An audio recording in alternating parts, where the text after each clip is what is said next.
Michael J. Another week, another set of bands. Dude, and not just any set of bands. This is just bands left and right with a real Planeswalker-centric vibe to them. I mean, they were not pulling punches on these bands this week. And with good reason. I'm glad to see that they, this, I think there's no question, this was a well-received, much-needed week of sort of restoring some sense of normalcy. So we might as well just, kind of work our way through it because there's, a fair bit with each of these things. The first being with Standard. We talked about the possibilities last week.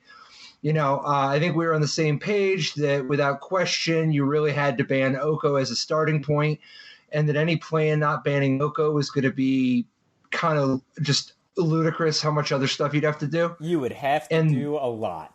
And there would be a lot of innocent planeswalkers and geese would have been sacrificed. There'd just be a lot of collateral damage. A lot of collateral damage. And I think we were both on the same page that banning Oko would not necessarily be reliable. I was in the camp of you got to ban at least one other card, possibly two. And I think you were in the camp of maybe you can get away with the one, but to be safe, you probably want to ban two. Yeah. Or more. It'd be understandable to ban more given the unprecedented dominance. Sure enough, they banned the exact stuff we were talking about, Once Upon a Time and Veil of Summer. Oko we've kind of beat to death. Just touching bases, though, what do you think of, first of all, do you think they're going to regret banning both Once Upon a Time and Veil of Summer, or do you think it's just even if it was wrong, it doesn't really matter that it's not wrong by much, and it's probably safer? I mean, this is a nuclear explosion already. I don't know. There's such a catastrophic set of dominoes falling over the course of not just this ban, but the previous ban of Field of the Dead. Field of the Dead? It depends what lens you want to look at it. Obviously, from a format diversity and color balance perspective, you had to ban Oko Thief of Crowns, right? You're right. I'm not sure if you had to ban other things. Like, if this is an overcorrection, it's probably not a crazy overcorrection. Dude, yeah, and I got a feeling, man, I am going to go out on a limb and guess that this is not too much. Let's put it that way. Yeah, because if it's an overcorrection, I think it's an understandable one. It's probably not going to ruin any more days than were ruined here. But it kind of really depends on what lens you're looking at it. So color diversity, yeah, obviously you had to ban Oko and probably some of his buddies, and format balance, same deal. There are other considerations. Your good friend and mine, Patrick Sullivan, once accused me of thinking about Magic as purely an intellectual activity, and it's not purely intellectual. There are ripples that are going to happen around this, not the least of which is people probably were really excited to play with Okos that they saved up for, and they can't play them now. That's not true. No one feels that way. No, I'm saying Oko is still legal in so many formats. That's true. He's the best. Dude, he's the best Planeswalker. He's the best Planeswalker in Vintage. He is. And I'm not saying that Vintage is the only place you can play him. Obviously, the card is amazing in Legacy. The card is unreal in Modern. The card is unreal in Pioneer until it gets banned later.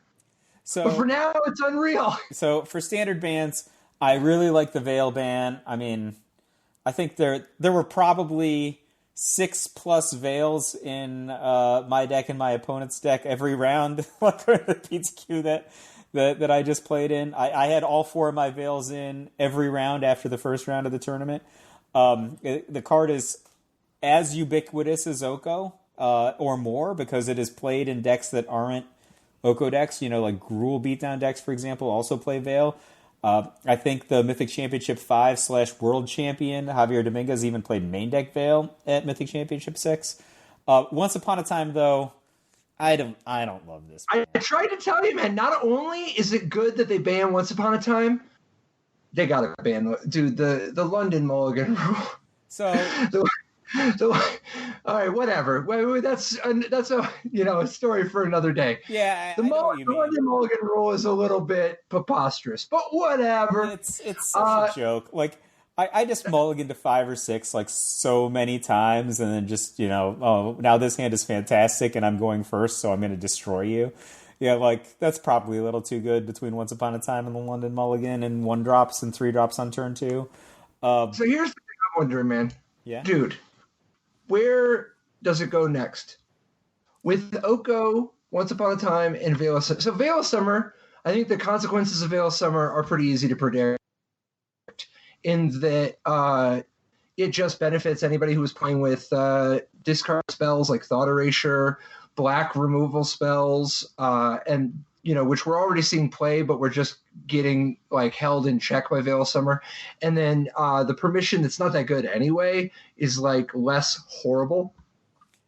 But like in general, it doesn't radically change things. It's impossible to interact with Veil of Summer. Like if you're a blue deck, like but it's gone now. I'm saying what are the consequences now, just from a practical standpoint, regardless of what they should have done or not or anything. Just from a practical standpoint, I think Veil of Summer being gone, there's other things you do. You move on. It doesn't radically table flip the format. It has clear winners and losers. It clearly helps blue and black, right? Oh, yeah. But what about what are the consequences? Like, for instance, Once Upon a Time, I thought that PV had a brilliant response when somebody on Twitter was asking, what do I do now that I don't have the 4 Once Upon a Times to sideboard out every round? What?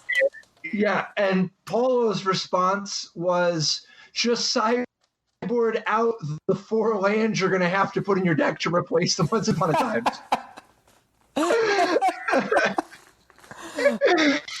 That is funny. That's funny. I can tell you, wow. Yeah, I mean, 4 lands is probably aggressive. I was thinking maybe 2 that's the real question I would ask you is, what do you think you actually do? 2. What do you think you actually do? Do you play 2 extra land and 2 extra cheap cards? Yeah, I think so.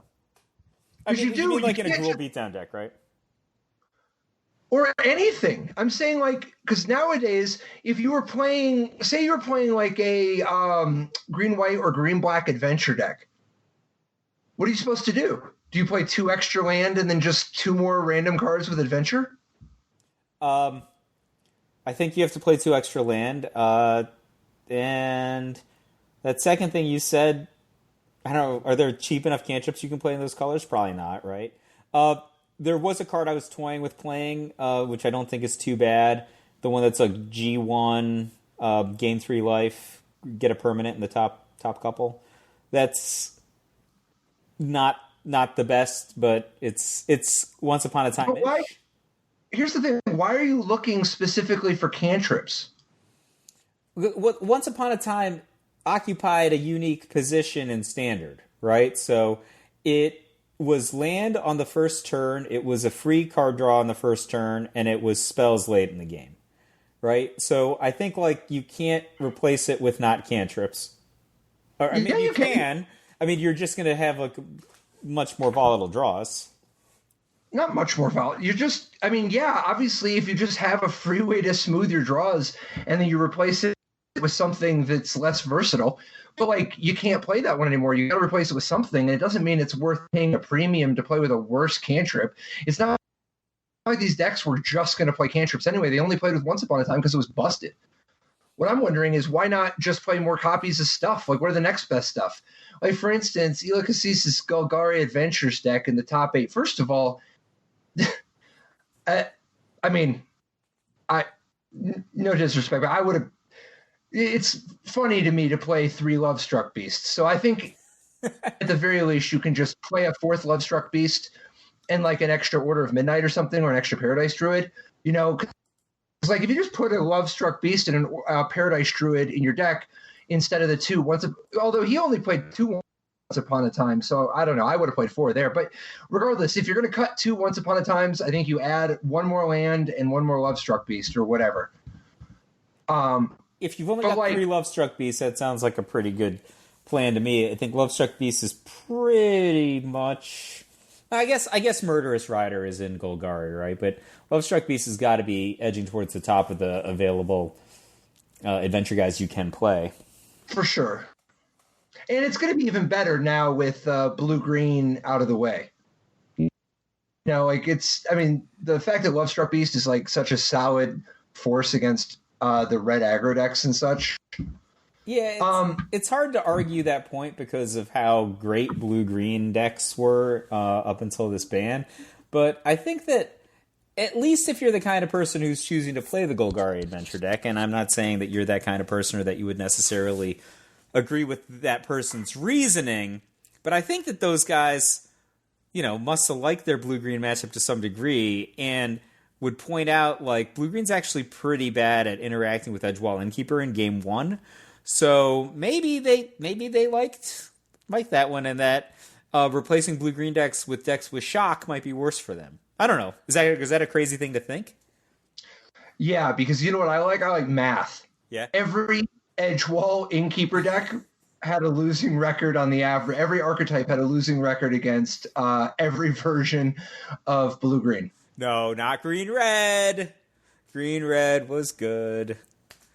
But So I'm talking about out of the green, white, and green, black. Yeah, you're right. You're totally right. The green red deck is something special and different. You're right. I'll give you that. I'm not saying I agree with those maniacs either. I in hindsight, I think that I played with Gilded Goose and Oko in literally every tournament that I played in, every physical tournament that I played in since I owned the cards. I don't think I played Great. in And any that's other. awesome. Very useful going forward. Save the nostalgia from me. I want the tech. Give me the tech. What are we doing instead of Once Upon a Timing? I mean, Is it Paradise Druid? Is that what you no, want? 'Cause Paradise Druid's it's like terrible. it's That card stinks. terrible? I sided it out every round. I don't Oh, you like should've that played card. it first. First of all, Yeah. I think that the big winners in the upcoming formats are going to be Azorius adjacent decks, either some sort of like Esper decks or like Jeskai decks or just straight blue-white control. And if you're not goosing into Oko anymore, like you're getting some pretty diminishing returns on mediocre accelerating creatures into mediocre threats. That's what I think, right? Like I think that you want to be more with your plays. You don't think there's a world for Paradise Druid to get you into either your green-black adventure stuff or like with Massacre Girl or in your some kind of a Nissa deck? I mean, Paradise Druid and Nissa have been played together many, many times. I think like if you're going to play a blue-green Nissa deck, I would. I know. I'm not talking about blue. What's your blue for? Are you just going to splash blue for mass manipulation? Yeah, I mean, if you're already in Nissa, like mass manipulation is the best way to get paid off by Nissa. If you're going to go to another color, right? Like I don't know any better way. Otherwise, like if you're just gonna like have like a splash color for removal, or like just gonna go bigger in green, or you top up on Ugin or something, that's a different story. But if you're actually going to try to do something with your Nissa other than make 3/3s and attack with them, I think mass manipulation is a good thing to do. That gives you a strong incentive to blue. Even if you don't go that hard, Hydroid Crassus is an easy splash, right? Okay, that's also true. And the other thing is, 4 Paradise Druids and 8 duels, and you're there. Maybe 1 island. I think that there's still a case to be made for, first turn Accelerator could be Arboreal Grazer, could be Gilded Goose, into second turn Planeswalker. It doesn't have to be Oko. Like you could, there is a tradition of playing cards like Teferi. Right, like if you play, Teferi and Nissa and Mass Manipulation, that's a deck. That's not a bad deck. No, that's actually sounded pretty good. Yeah, I think this is a solid way to go. And then the other question that I'd have is... That's not bad sounding, actually. That sounds pretty good to me.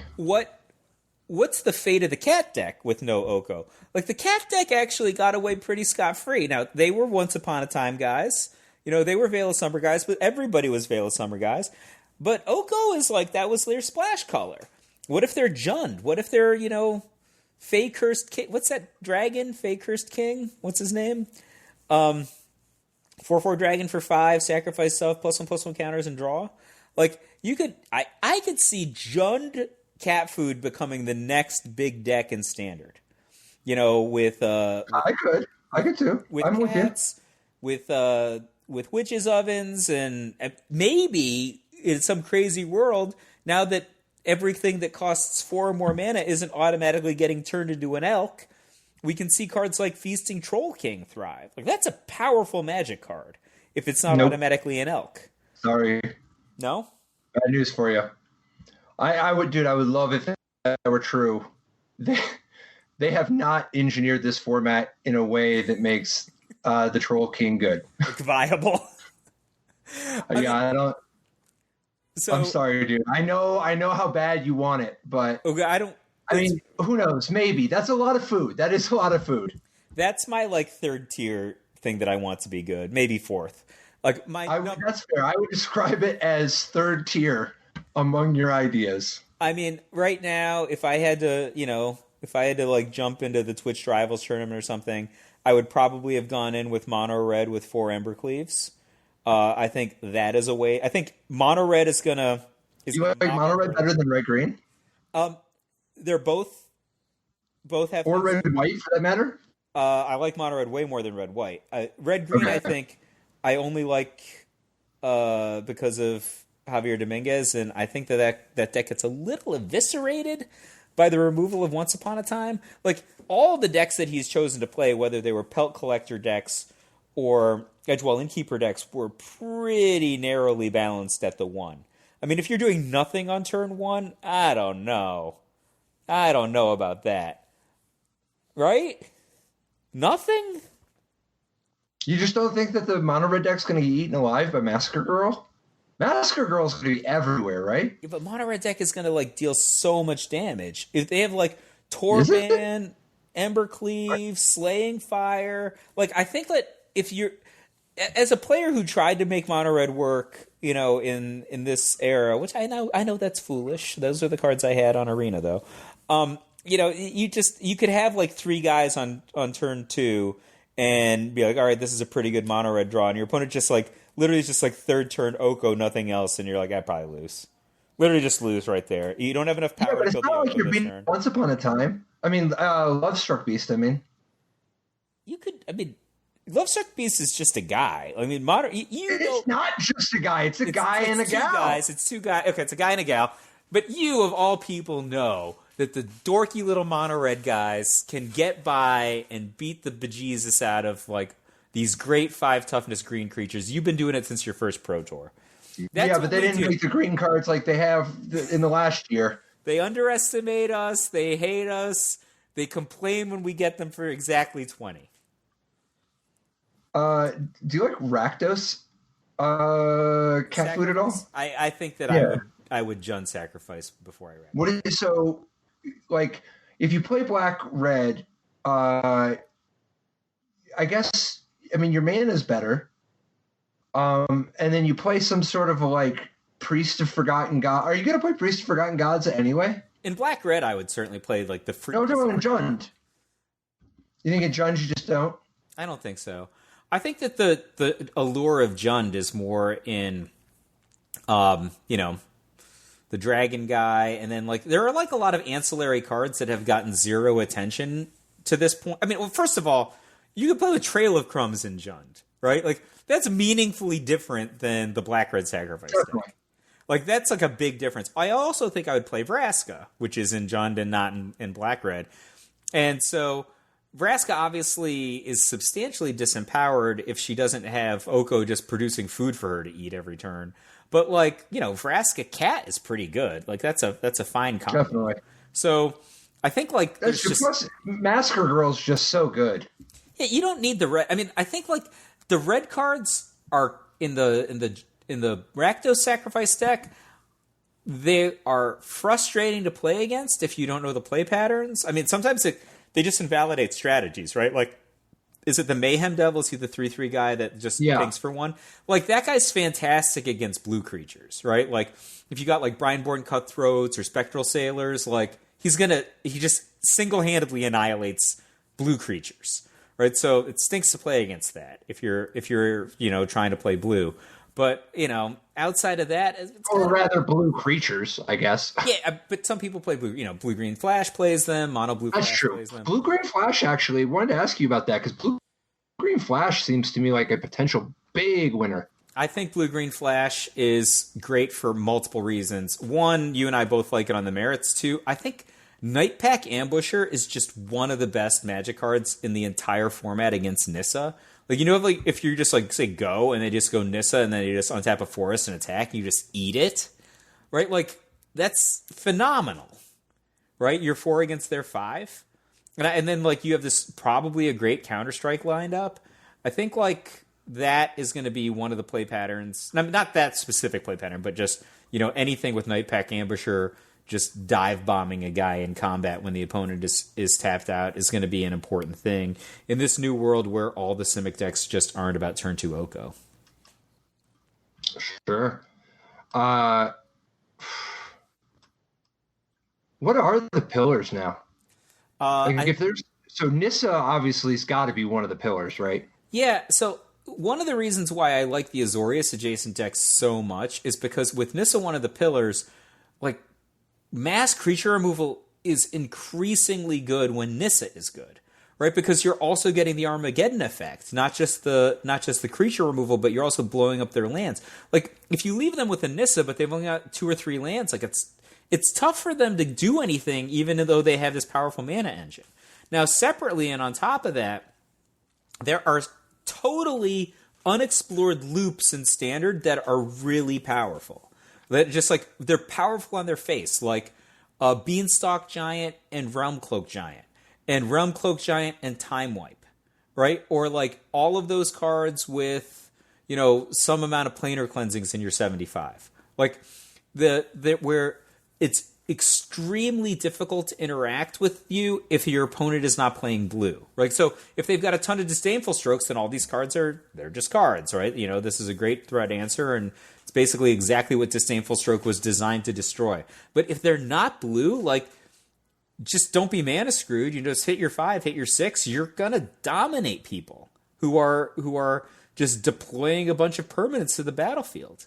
Like, planar cleansing is gonna wipe the floor with decks that are Trail of Crumbs, Witch's Oven, 5-drop creatures, 5-drop planeswalkers. Like it's literally going to be cake for these Azorius decks. Now the question is, speaking actually of that though, do you consider the Esper decks to be like the Azorius decks in this regard? I think that there's like 2 distinct schools. I think like the thing that's great about the Esper deck is that if the Esper deck gets a lead, I think that it won't let go. That's really, really attractive to me. And separately, the fact that Veil of Summer is getting banned is really particularly helpful to the Esper deck because the Esper deck literally needs Thought Erasure just to hit its land drops sometimes, right? So that's a terrible interaction for in terms of an available green card versus a card you have to kind of play in your colors. But I think that on power level, straight Azorius or Bant Control is vastly more powerful than the top end of what the Esper deck is doing. Right? The Esper deck's its best thing is like Doom Foretold into Dance, right? But if you're playing against somebody who's literally if you're gonna play the Doom Foretold style with if you're gonna play the actual Dance style of deck, do you think there's just no way to play like an actual Esper control deck? You would just for sure play Dance of the Mins? So that's actually a great question. I think that you can just start. If you just start in the center and then see like which directions you want to iterate off of. I think there's definitely a deck that's like Dovin's Veto, Absorb, some number of Time Wipes and other sweepers. Maybe Gadwick in the 75. Some sort of other like big finishing cards, whether it's a Mass Manipulation or Agent of Treachery, and then card draw, like the classics, and then something like 5 Castles. I think like just straight Azorius is totally a viable deck. Now you can either go green or you can go black, or maybe you can go red. Is going to be a completely different animal, I think. I think red you can go a different direction. Yeah, so you can start with like the cards that I said just now. It's like, all right, if we add green, what are we going to get? The main things you get out of green are mana acceleration if you want them. Or if I just think that Beanstalk Giant, Realm Cloak Giant is a really powerful and novel way to approach the early, mid, and late games, like just between those two cards. But it's not that exciting. On the other hand, if you went the Esper route, I think if you want to go Esper, it's because your control deck, you want to be way more about dealing with like the battlefield and dealing with creature decks. And I think that the just straight Azorius deck is more about like,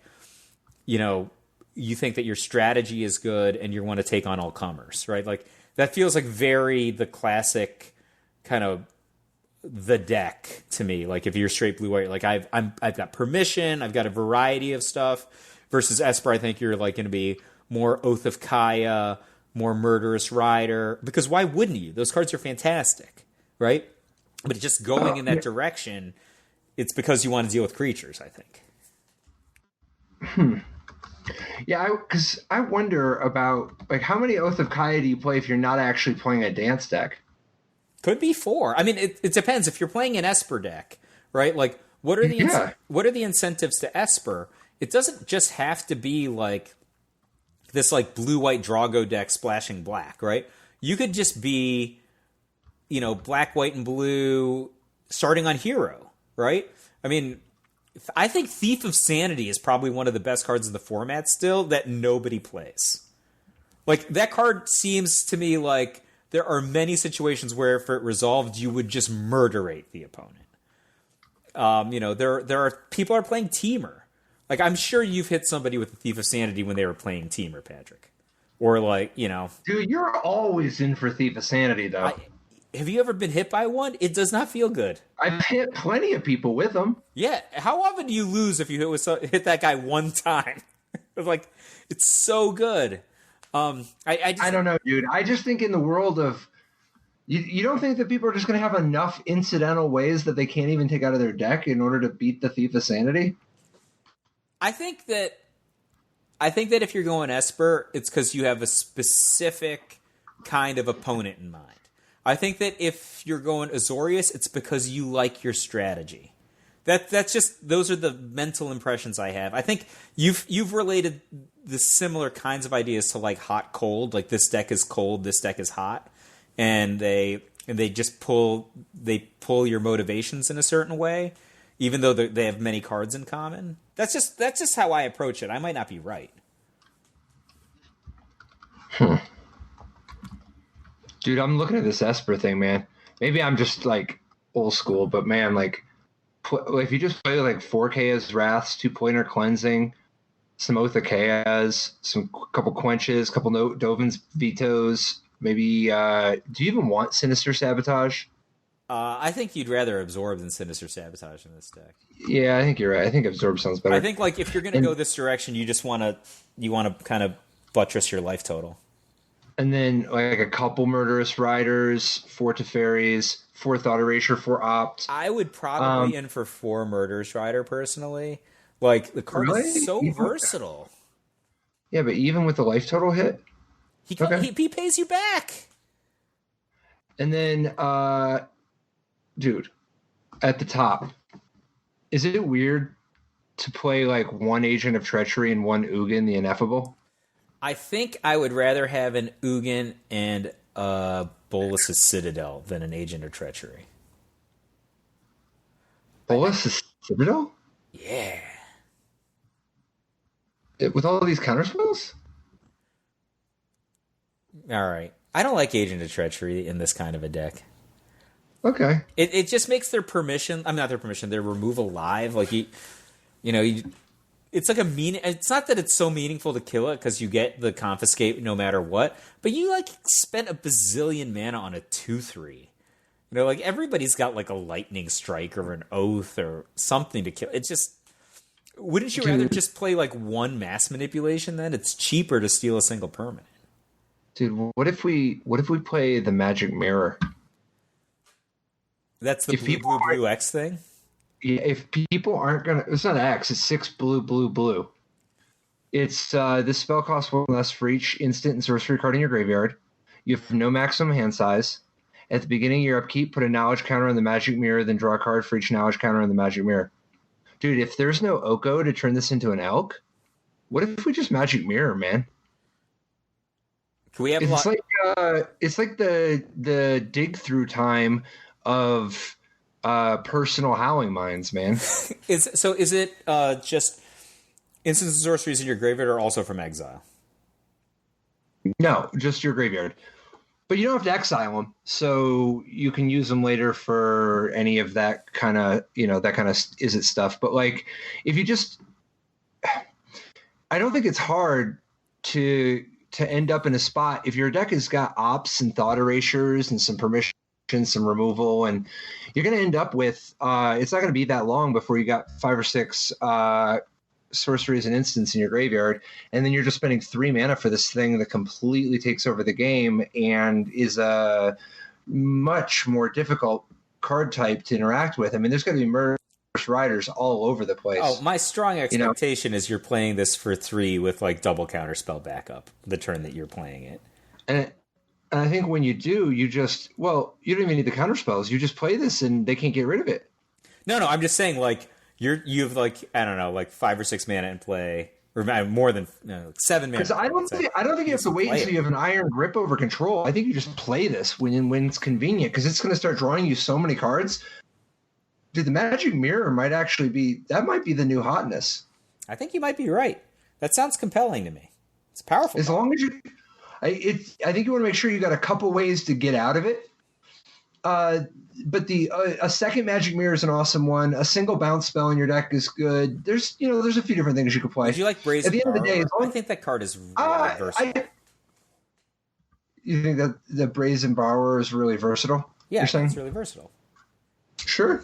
I think there's just magic. It doesn't really help. Just cast it and then attack them with a 3 power creature, and like in some spots it's good. It doesn't really help you here though, right? No, it's not synergistic with some of your other stuff. Not at all. I mean, I just mean the fact that you can only bounce your opponent's stuff, so you can't really reset the mirror. Oh, I see what you're saying. Okay, that does not help you at all. No. I think just Teferi is going to be enough, though, right? Like, if you just bounce your mirror, if stuff gets a little too crazy, you can just Teferi, Time Raveler your mirror. So I'm hearing a lot of like Teferi, Oath, Absorb, Magic Mirror, even at 3. I mean, don't we want? I don't know about Oath here. More 1 and 2 casting cost cards? Extremely. Yeah. So, dude, there are other formats though. Yeah. Well, so first of all, Brawl. In Brawl, they banned Oko because definitely. I don't know if you've played much of the Brawl format yet, but it's kind of like got some of the DNA of playing the Commander format, and I think that Oko is not exactly on message for the stuff that what they want the Brawl format to be about. I don't know anything about Brawl, but it seems to me like that's a good choice. So here's a question. So Oko's banned in Standard, banned in Brawl. How many other formats do you think Oko's going to get kicked out of before the dust settles? Do you think that's the end? How long are we talking? Are we talking about forever? Or are you talking about the next year? Next 1 to 2 years. It's definitely a dangerous card. I think they're going to really. I mean, they would love so much for it to not be a problem. It's so powerful that it's got to be on the short list for dangerous cards in Pioneer. Oh, for sure. There's so many 1-mana elves in Pioneer. Yeah, 2. But there's other ones too if you're willing to stoop lower. But no, I mean, there's like, isn't the Pilgrims? You can use Pilgrims in that format, right? That's true. That's a good point. Dude, Modern, no bans. And I think there were some people who were, kind of lamenting the lack of Modern bans, but I actually think it was kind of good that they didn't. I mean, Modern's in kind of a crazy place right now. I don't think it's actually going to shake out to be sustainable. I think there's just some crazy stuff, but I like they're not just ban stuff all over the place for no reason. Try to just hit the stuff that's most important right now. Yeah. with no changes to modern, it makes this past weekend's tournament in Roanoke, the SCG Invitational, particularly salient. One of the decks from the top 8 I kind of wanted to get your take on is Stephen Dickman's Simic Urza deck. So we've seen a lot of Urza decks, whether they're blue, red, or Grixis, built around Urza, the Lord High Artificer. This new style of Urza, it's kind of interesting. So first of all, for Gilded Goose, which has interesting meaning here. Not only is it a potential accelerator, but it's another artifact which powers up a lot of your synergies. And Gilded Goose is like, as a backup plan, the life gain in Modern is not trivial, right? So Gilded Goose, when it comes into play, it makes an artifact, right, that can help you out with some of your other stuff. And then it has a steady stream of artifacts that it can make also, right? So even though it's a little expensive to do so, 2 mana to get, it can kind of get back one affinity-ish sort of thing, depending on what artifact synergy you're looking for. So the main thing is Urza. The whole key here is every single one of your food is makes your construct +1/+1, but it also makes every single one of those food is a Mox Sapphire when you have Urza. Well, Emery is also cheaper by 1, right? So I know that's probably not the most salient thing considering how cheap Emery is to begin with, but yes, I agree. Well, no, it does matter because you can just go turn 1 Gilded Goose, turn 2 Emery. If nothing else, Yep. But the amount that Gilded Goose is just playing into the super duper duper duper artifact component of this deck is kind of interesting. And then also for Oko, Thief of Crowns. Gilded Goose and Oko, they're like peanut butter and chocolate already in every format. I don't know what to say that hasn't been said before. You could just have those 2 cards in your opening hand, and that's a win oftentimes, right? Like, Goose makes the food, Oko makes the elk. Let's go. Dude, there's even a Mondo combo. You see, when you ultimate Oko and you give them some food, they can't even eat it if you have Karn the Great Creator in play. Yeah, that's actually, I think, the most interesting thing about this deck, because it's kind of presupposes some of the other strategies. Like, if you've got Karn in play, it's not just eating food. If people want to use any artifact abilities, right? Like, bobbling or spell bombing or, whatever somebody else might want to do, Karn is really there to help you out. Like, it without ever even using one of Karn's loyalty abilities. And then, of course, there's the Karnageddon combo here. There's a Mycosynth Lattice in the sideboard, which you can get, and I guess that's probably just a fallback plan in this deck. But if you can lock somebody out with it, then it gives you all the time in the world to access your plan A. Dude, I do love Metallic Rebuke. Yeah. Right now, anyway. Do you just like it, like, if somebody's playing it, like, that makes you feel warm and fuzzy? No. I as a person who's played Metallic Rebuke, I just think that there's some opportunity and that more people should play the card than do. Yeah. I just like to see efficiency, man. It's a, 1-mana counterspell. That's all good.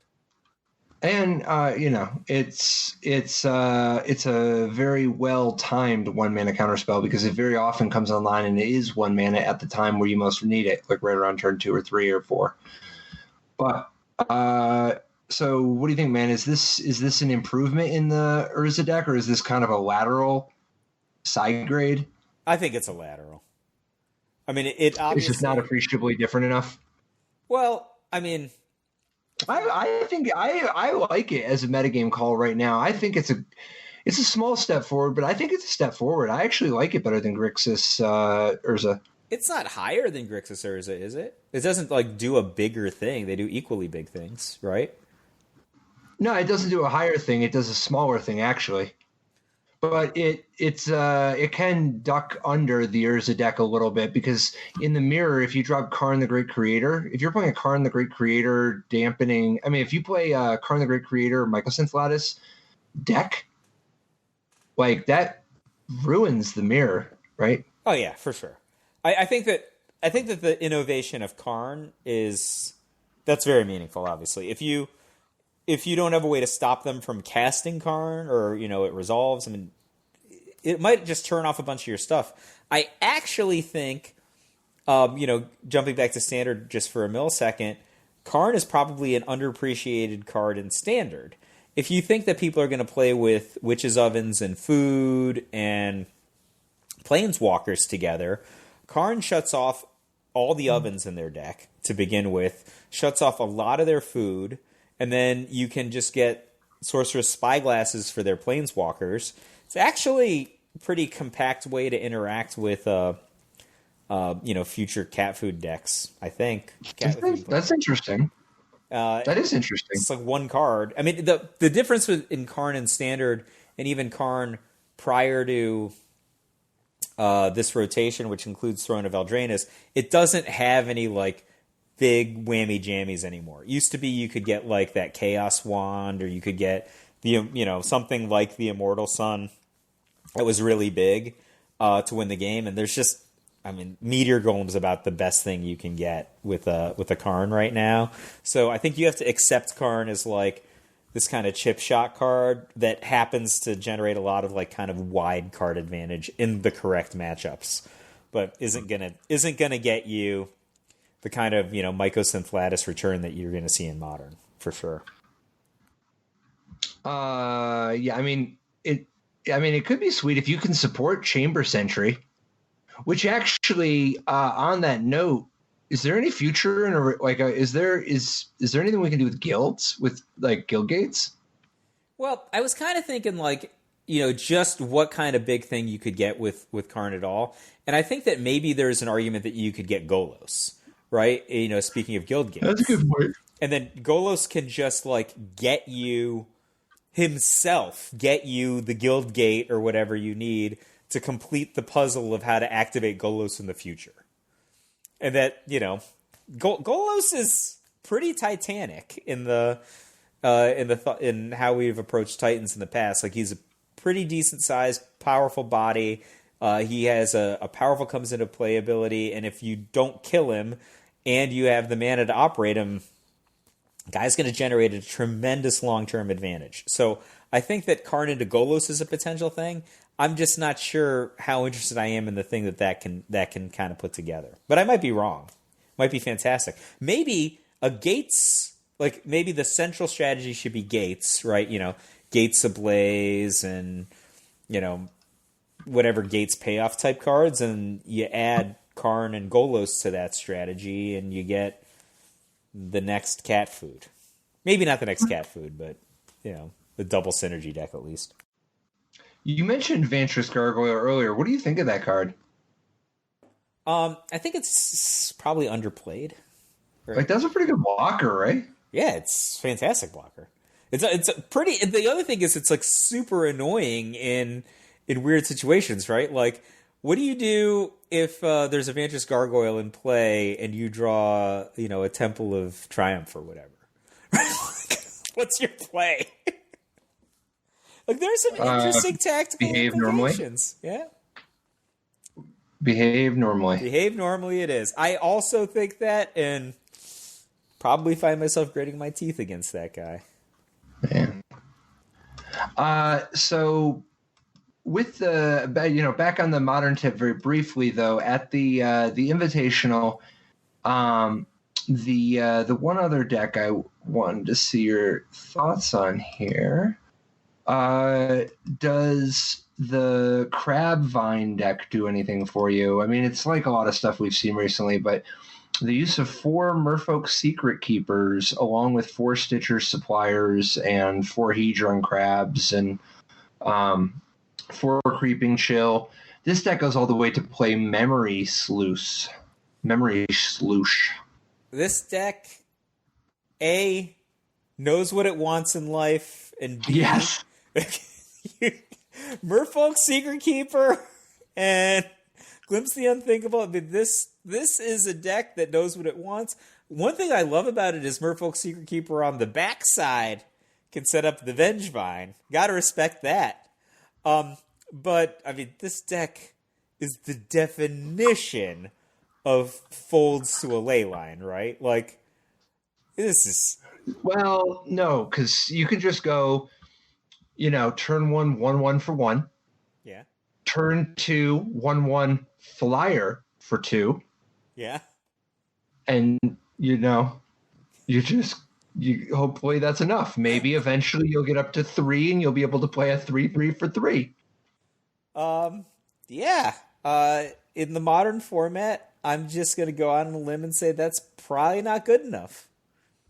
Yeah, probably not. But you can try to at least mill it's them. got You Nature's could mill Claim. them. At least they got Nature's Claim. 3 of them. 3 Nature's Claims. And by the way, anybody who's playing Leyline of the Void, I mean, people don't mess around with that card. You got like mono red decks with Leyline of the Void. They can't cast it. They just play 4. Yeah. True. Yeah, I don't know. This is very, very single-minded to me. So you're not into it? Not that that's bad. It's not my speed. You appreciate it as a performance, but it doesn't have the robustness you're looking for? I appreciate it as a statement that somebody would know what they would want to do with their own life. That's awesome. Like, this is like, you know who you are, you own who you are. I celebrate that with you. You don't just conspire a couple of secret keepers to memory sluice yourself without having had a real serious inner conversation. Like, you've looked inward and found where you're going, what you're doing. I mean, you are playing a format that has, by last count, at least 4 distinct Urza decks. At least, these are just off the top of my head.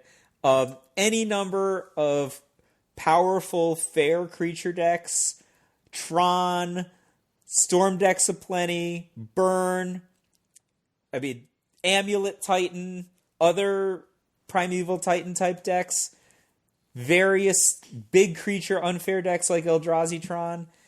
If you've decided on this, it's because that is your center square. That is who you are. Pure. So in Legacy, Ren and 6, banned, good riddance. I haven't played Legacy myself in about 2 months, and I can tell you Ren and 6 seems like a little too good for Legacy. The whole Infinite Wastelands thing doesn't seem real fun. That's the problem. It's like, here we are. It's this part of that game. Boom. What's the best creature in Legacy? Delver of Secrets. What's the other best creature? Young Pyromancer. Cool, Ren and 6. What's the best strategy? Decks with lands. So I do think Ren and 6 has still got, obviously, a ton of home in Modern. The card is just fantastic in Modern still. And I think the card is hard to use, but I think the card is real in Vintage. Why is it hard to use in Vintage? Just because it takes a while to build the advantage you want? What deck are you playing it in? I don't know. I mean, these Vintage decks seem insane to me. You're like, it seems like you just have all these broken cards and you have a compact win and you just made room for Oko. Right? Isn't that how they're built now? Well, I mean, they were kind of being built around the idea of you get Narset in play and the other person doesn't get to play the game. Well, but not anymore. Yeah. True. That's the other ban. It's fine. I'm happy to see Narset some really wide-ranging respect to Narset. If you had looked at War of the Spark when it came out all those months ago and you said, hey, there's a lot of powerful, relatively cheap planeswalkers in this set. There's Ashiok, there's Teferi, there's Narset, there's others. Which is the one that's going to get banned in Vintage? Was Narset? Definitely Narset. Well, it's banned now. I think I would have guessed. Well, restricted. Or sorry. Restricted, I apologize. No, I went to Narset. I don't know, man. The fact that for 3 mana, it bans half the card. It's like a one-sided Chalice of the Void, but for all their cards to do anything. and you get to double impulse for no reason. I don't know, man. I think that Narset is completely messed up in Vintage. But it's good. He's restricted now. Or she. Ian Duke and the play design team agree with you. Yeah. With Ren and Six banned in Legacy, I don't think it's like going to table flip the format, but I do think it takes some pressure off of the amount that the teamer sort of Delver decks, if they're even Delver decks, but the teamer Ren and Six decks, like just going after your mana base. In Vintage, the lack of Narset, I actually think that Vintage is still kind of in an interesting place right now, partly because of Oko.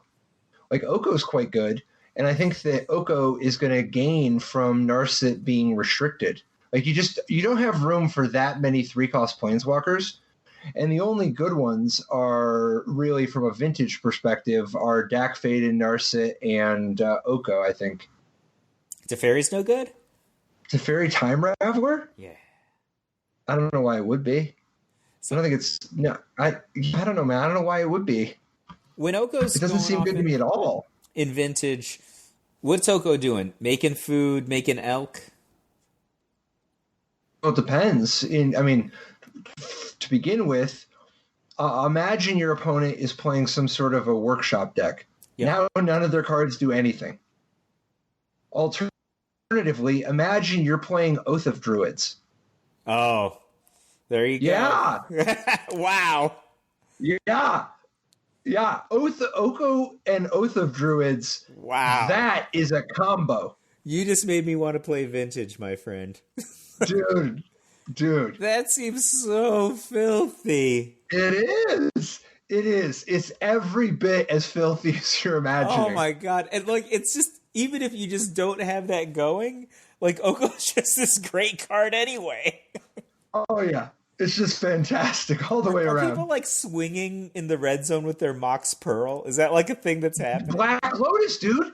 The big Vintage tournament a few weeks ago was won in the finals. The final point of damage, the final blow was dealt by Black Lotus in the red zone. Oh, I love it.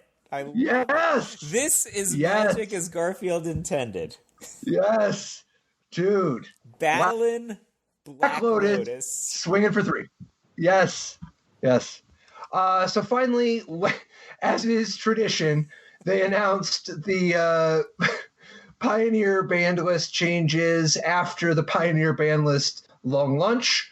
And today, this week, it was emergency no bans. And in fact, they have warned us that they will definitely not probably ban anything next week either. They might, though. But they probably won't, which means that they'll probably not ban things again for 2 weeks. So the Pioneer results from the Invitational this weekend are particularly juicy. This past weekend's Invitational, which had the surprise Pioneer replacing of Standard, it was won by one of the many very successful Smuggler's Copter decks, Mono Black, Chris Barone. What do you think of Chris's list? This represents a real evolution in the archetype, having moved away from any of the Gray Merchant type of stuff and just embracing the black curve, being like a hacker black aggro deck. Oh, I like this deck a lot. It's super low to the ground. It has a beautiful mana curve, right? So there's a ton of things that are just 2 power for 1 mana, or in the case of Night Market Lookout, kind of like extra damage for only 1. And also, Night Market Lookout, obviously, such a great combination with Smuggler's Copter. I had forgotten, I don't even know I had forgotten this, but the combo of Smuggler's Copter and Scrap Heap Scrounger that's just gorgeous. I think the combination of Rankle and Scrap Heap Scrounger is gorgeous. I don't know, what's not to love? This deck looks like it would put up a good fight against most of the other fair creature decks. And it has great tools for, red decks with Collective Brutality and Kalidas. I mean, it seems a little light on anti if there were a control thing, but I mean, that's not really what people are doing right now. No, I don't think anybody's really cracked the code of any sort of a blue control deck at all in Pioneer yet. But the big point against blue, I think, is the fact that you've got 4 Thought Seizes to hit their sweeper, and you've got 4 Castle Locked Veins, which are quite strong in this deck. Yeah, like and you said before, they're really easy to get online, right? Like, oh yeah, you need like 1 swamp, and this deck's got 15 swamps plus an Urborg. I mean, and not for nothing, Mutavault's probably gonna be collecting some damage as well. Everything here is I love the use of Rankle. Oh yeah, I think Rankle's a real interesting move, and you can only play a little bit of the top end. But I could imagine Rankle working out pretty well, particularly as a way to just leverage some of these dinky threats if you ever have to go against anybody a little bigger. I also just think that the Smuggler's Copter and Rankle and Night Market Lookout is kind of a weird amount of evasion / reach. You know, like, and Smuggler's Copter, by the way, we already mentioned how great it is with Night Market Lookout, but this deck has 9 creatures that play from the graveyard, right? Like 4 Scrapheap Scrounger, 4 Bloodsoaked Champion, and a Gutterbones. That's a lot of value from Smuggler's Copter, potentially, where you're like just discarding cards. And Rankle. Don't forget, Rankle does the same thing. So the thing is, True. Rankle's theoretically symmetrical ability is not symmetrical when you're playing Scrapheap Scrounger and they're not. So I think it's pretty cool. The other thing... Oh, go ahead. The primary opponent in Pioneer that people are watching out for is Mono Green, right? So yeah. How do you think these 2 decks line up? Like, this is a much lower power level deck than Mono Green. Definitely. But between 4 Fatal Push, 4 Thoughtseize, and 4 Murderous Rider, you got some interaction at key spots. You got 4 Noxious Grasp to give you even more interaction. Plus, you sideboard in the 3 Legion's Ends, potentially. The other big thing is that Mono Green's already had 4 cards banned. Or 3 cards banned, anyway.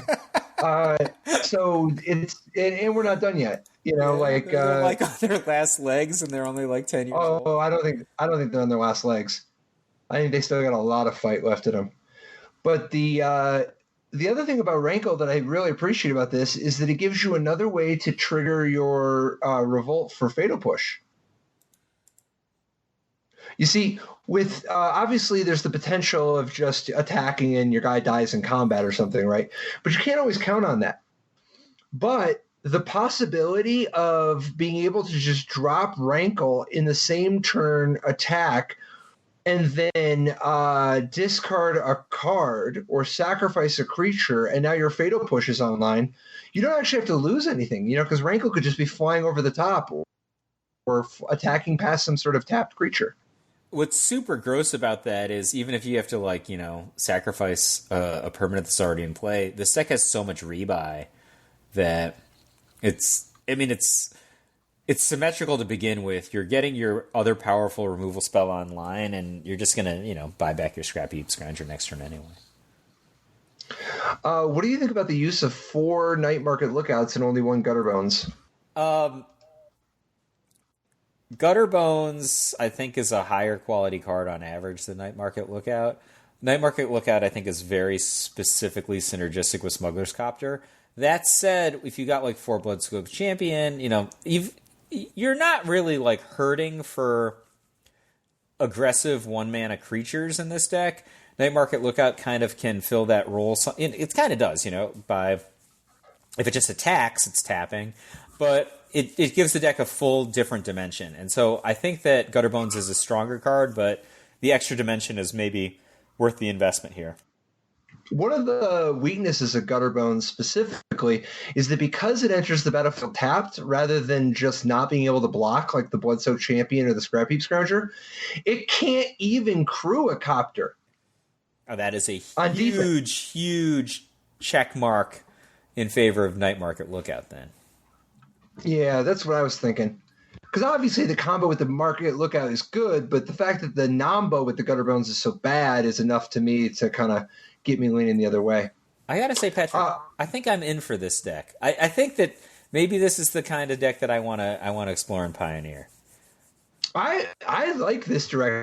And I think Thoughtseize is obviously one of the pillars. And I think that a lot of people have been concerned about where to kind of move in on Pioneer with cards getting banned so frequently. And none of these It's cards one is of the going to best. get banned. Maybe Smuggler's Copter, Well, but I don't think so. that's what I actually kind of wanted to speak to is that. So, is Smuggler's Copter one of the absolute best cards in Pioneer? Yes, it is. Yes, it is. Yes, it is. But I actually think that Smuggler's Copter is not going to get banned in the foreseeable future in Pioneer. I agree. I think that it's so fun. It doesn't have any other format that's its home. There's a lot of counterplay. It promotes a lot of good things. I think Smuggler's Copter is shaping up to be a foundational piece of Pioneer.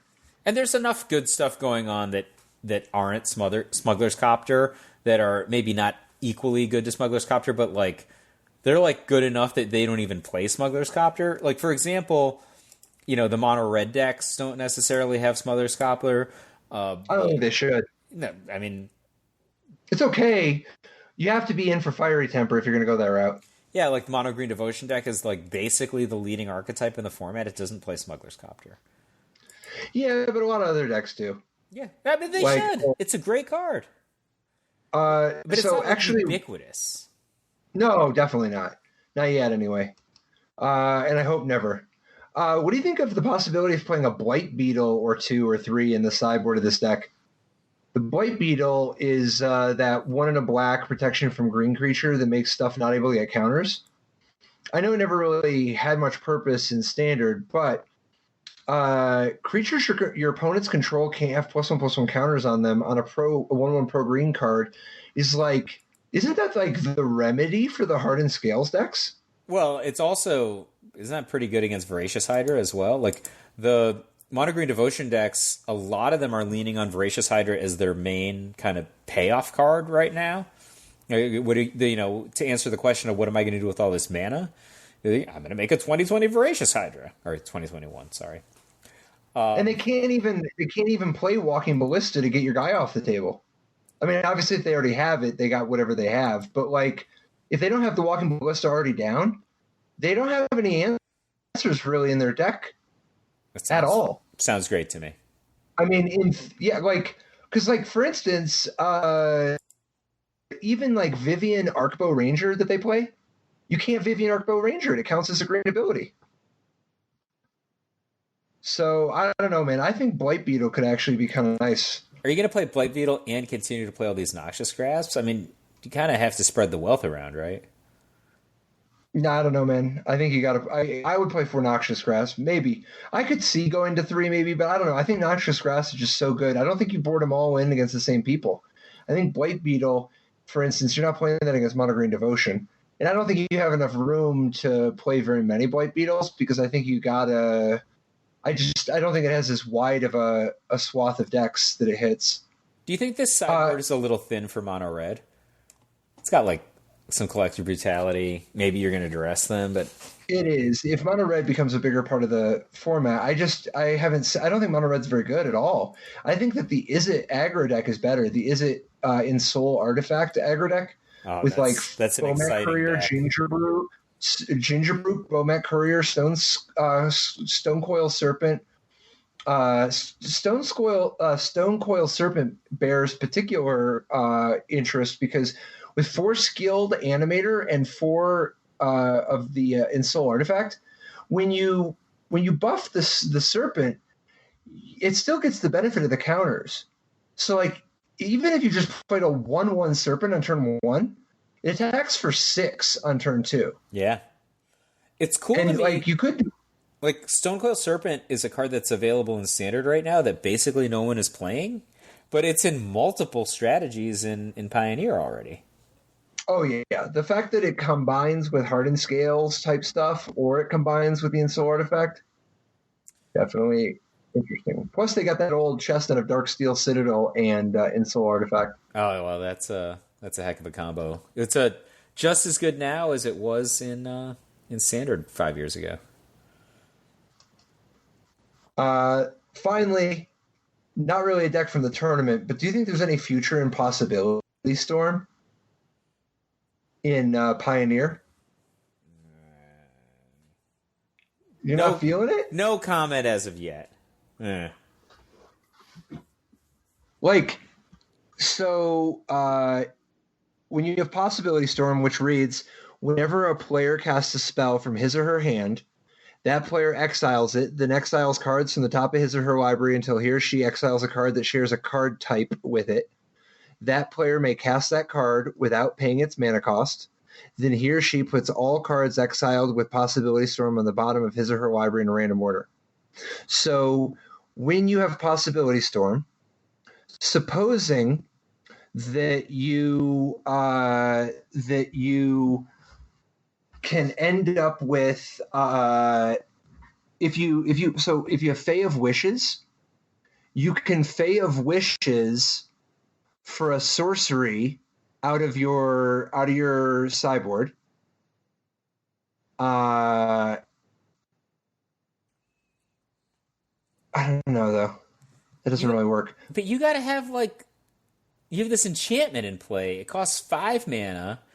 Like don't you have? No. It's because when you Fae of Wishes, it counts as a sorcery. Okay. You don't even have to get anything on your sideboard. If you just play Fae of Wishes, or if you play Rosethorn Acolyte or Lovestruck Beast, any of the adventures, they count as a sorcery. And then instead of resolving, you'll exile them. And you'll exile cards from your deck until you hit a sorcery. And the only true sorceries in this deck are Enter the Infinite. And if you have Enter the Infinite in play and Possibility Storm, then you win. You just you get yourself Borga Borgamos Enraged and do Infinity. How many Enter the Infinites do you want to have in your deck? 1? 2. But when you have Borga Borgamos Enraged, you see, when you Enter the Infinite, you get to draw your whole deck, and then you put Borga Borgamos back into your deck. Then you play a creature, like a Walking Ballista for 0, and the Walking Ballista will get exiled, and then you'll play Borga Borgamos, and then you'll just have all the land in your hand, and all you need is at least 7, and you'll just 21 your opponent. All right, maybe there's a possibility for Possibility Storm. Man, I wish we could do even better. I don't know. All right, I'll put you down as, curious but skeptical. Yeah, put me down for Thoughtseize. Got it. All right, bye, Patrick. Awesome, dude. Have a good week. Life didn't work so great. Tried to play Dredge for jailer hate. Ghostly prison waiting for my untapped phase. Your core trapped in amber stasis state.